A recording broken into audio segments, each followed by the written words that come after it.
Hello, everyone. A huge, warm welcome to you all. Thank you so much for clicking on this video and spending part of your day with us. We really appreciate you being here. We have a packed session lined up covering some massive movements in the financial world. No, it's great to be here, and we really are looking at a giant today. We're breaking down the Charles Schwab 2026 Winter Business Update. This call took place on January 21st, 2026, and it featured a very detailed presentation from their CEO, Rick Worcester, and CFO, Mike Berdeschi. Right. And before we get into the heavy financial data, and trust me, there is a lot of it, I have to talk about the vibe of the call. Usually that housekeeping part of these updates is where everyone tunes out. But Jeff Edwards, the head of investor relations, actually started things off with some personality. He really did. It set a surprisingly loose tone. He specifically warned the analysts against asking what he called nested babushka doll questions. I loved that visual. It's perfect, right? We've all been on those calls where someone says, I have one question, and then they proceed to ask 5 different things all wrapped inside one sentence. Exactly. Edwards shut that down right at the start. He also called their forward-looking statements slide, the legal disclaimer, the wall of words, which was, I thought, a refreshing bit of self-awareness. It signals confidence, doesn't it? If you can joke about the legal stuff, you probably aren't worried about the numbers you're about to show. And looking at the 2025 performance, they definitely had reasons to be confident. They're calling it a record year. And the data backs that claim up completely. Let's look at the biggest metric for a firm like Schwab, core net new assets. This is essentially the fresh cash coming in. In 2025, they brought in $519 billion. $500 billion in net new assets. Exactly. And to put that in perspective, that is up 42% compared to what they brought in during 2024. The momentum is it's accelerating. And where is this coming from? Is it just, old money getting older, or are they finding new people? That is the most interesting part of the update. They opened 4.7 million new brokerage accounts, which is a 13% increase. But the demographic mix is shifting. Nearly 1/3 of those new accounts are from Gen Z. That sort of contradicts the usual narrative that Gen Z is only on, Robinhood or Coinbase. It sounds like they are actually moving to the legacy players. They are. Schwab has successfully lowered the average age of their client base. And for a financial institution, that is the holy grail. Right. I mean, if you catch a client in their 20s, you potentially have 50 years of fees and relationship building ahead of you. Speaking of fees, let's look at the bottom line. Record net revenues of $23.9 billion. But the number that jumped out at me was the earnings growth. It was massive. They posted record-adjusted earnings of $4.87 per share. That is a 50% jump year over year. 50%. For a company of this maturity, that's just wild. How did they pull that off? It really comes down to scale and efficiency. They emphasize just how big the machine has become. I mean, they handled 30 million service calls last year. 30 million. And the average answer time was under 30 seconds. Plus, they processed 1.9 billion trades. When you operate at that volume, even, small efficiency gains translate into massive profit jumps. It sounds like the engine is running perfectly. But they didn't just pat themselves on the back for 2025. They laid out a new strategy. They talked about moving from just being a broker to something bigger. Right. They identified 2 growth levers. Yeah. One is obviously serving more clients, but the second one is deepening relationships. They want to be the entire financial ecosystem for their clients. They don't just want to execute your trade. They want to handle your lending, your estate planning, and your private investments. And they made some acquisitions to back that up, didn't they? They did. They highlighted the acquisition of a company called Forge. This is all about democratizing private investing. Historically, if you wanted to invest in private companies before they go public, it was very hard to do in a standard brokerage. By buying Forge, Schwab is bringing that capability in-house. They also mentioned investments in Capita and Wealth.com. Yep. Capita handles equity management for private companies, and Wealth.com is for estate analysis. So if you look at the puzzle pieces, private equity, equity management, estate planning, they are building a fortress around the wealthy client. So you never have a reason to leave. Exactly. They want to make it so you never have a reason to leave the Schwab ecosystem. That leads us to the guidance. They gave us the roadmap for 2026. But every roadmap relies on the weather, or in this case, the macro economy. What are they assuming happens this year? This is where we need to look closely at the fine print. Their 2026 scenario, it assumes the Federal Reserve cuts rates by 225 basis points. They're modeling the target rate dropping all the way to 3.25%. Wow, that is a pretty aggressive cut compared to where we've been. It is. And they're also assuming a 6.5% return in the equity markets. So based on those assumptions, rates down, stocks up, they're projecting total revenue growth of around 10%. And for the shareholders watching, what does that translate to for earnings per share? They are guiding for adjusted earnings between $5.70 and $5.80. That would be upper teens growth on top of the record year they just had. So robust growth is the headline. Now, I want to transition us into the Q&A session. This is my favorite part because, the prepared remarks are the script. Right. But the Q&A is where we find out what the analysts are actually worried about. Absolutely. And the analysts were definitely digging for details this time. Okay, let's kick it off with the first question. This came from Devin Ryan at Citizens Bank. He was looking at the balance sheet. Basically, now that Schwab has paid down their supplemental funding, he wanted to know about the remixing, specifically about the securities portfolio size, timing, and duration. This is a technical question, but it's crucial. He's asking, so what are you doing with all the cash? Mike Berdeschi, the CFO, he took this one. He was very clear that the primary focus is on lending growth, so things like bank loans and margin loans. But for the investment portfolio, he said they plan to reinvest proceeds primarily into short-dated U.S. Treasuries. Short-dated, so they aren't locking money away for 10 years or something. Exactly. They are keeping the duration target between 2 to 4 years. The goal here is liquidity. They want to make sure that if clients need cash, it's there. So safety first. It's a conservative approach. Yeah. They are prioritizing safety and liquidity over chasing higher yields in long-term bonds. Okay, moving on. We had Ken Worthington from JP Morgan. He asked about that alternatives platform we mentioned earlier. He wanted an update on engagement and asked a pretty direct question. Is the pricing actually disruptive enough to attract new assets? And CEO Rick Woodchester jumped in here. He noted that there is actually a backlog of clients waiting to speak with their alts consultants. A backlog is a good problem to have. It is. And Rick made it clear that their goal is to be the premier destination for ultra-high net worth clients. By offering leading managers, passive funds, and that direct access through Forge, they believe this will drive net new asset growth. They're basically telling the wealthy, you don't need a boutique firm, we can do it all, and probably cheaper. Next up was Brennan Hawken from BMO Capital Markets. He wanted some color on the growth trends between the two main sides of the business.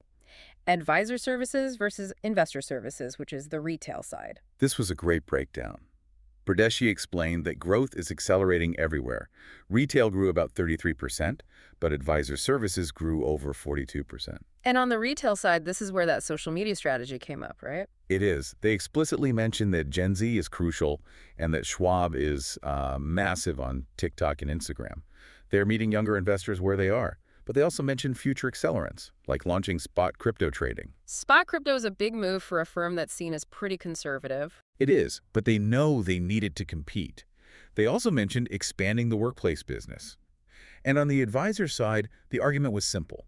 Schwab's scale and custody offering are just too hard for competitors to match. So if you're an independent advisor, they're the default choice. Pretty much, yeah. That scale is a recurring theme.